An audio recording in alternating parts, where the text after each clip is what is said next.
नमस्कार, प्रणाम भोजपुरिया भैया लोग। और सब बताई कैसे बानी रउआ सब है। उम्मीद करता नहीं रउआ सब ठीक ठाक होखो भैया, और हमहू ठीक बानी। तो स्वागत बाटे आप सबके राइटर विजय बागी के चैनल पर। और आज उपस्थित बानी भैया रउआ सबके बीच में लेके दर्द भरा भोजपुरी बेवफाई गीत। बहुत बढ़िया गीत के रचना कइले बानी। एकदम नया कंपोजिशन मीटर बा, बस नया म्यूजिक बनवा के बढ़िया तरीका से गायकी कर देतानी तो गाना एकदम दिल के छू जाई भैया। तो चलिए देर ना करते हुए मैटर के शुरुआत कइल जा कि कैसे ए गीत के गावे के बा, का एकर धुन बा, का लय बा। लेकिन वीडियो स्टार्ट कर से पहले भी एगो बात बतावल चाहब। रउआ अगर नया सिंगर बानी और सिंगिंग में इंटरेस्ट बा, अच्छा मैटर के तलाश में बानी, बढ़िया गीत नइखे मिलत, सही तुकबंदी नइखे मिलत, या आपके मनपसंद के मीटर नइखे मिलत, तो भैया अगर हमारा चैनल पर आ गइल बानी तो चैनल के सब्सक्राइब कर ली, बेल आइकन प्रेस कर ली। हर रोज रुआ के नया नया मीटर सुने के, देखे के और गावे के मिलत रही भैया।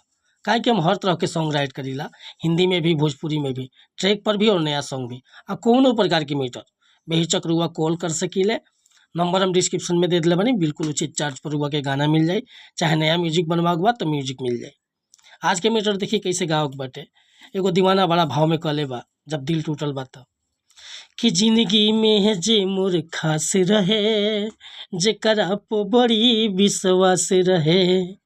कि जिंदगी में जे मोर खास रहे, जेकरा पे बड़ी विश्वास रहे। चली गईल उहे लाते दिलवा कचार के, चली गईल उहे लाते दिलवा कचार के।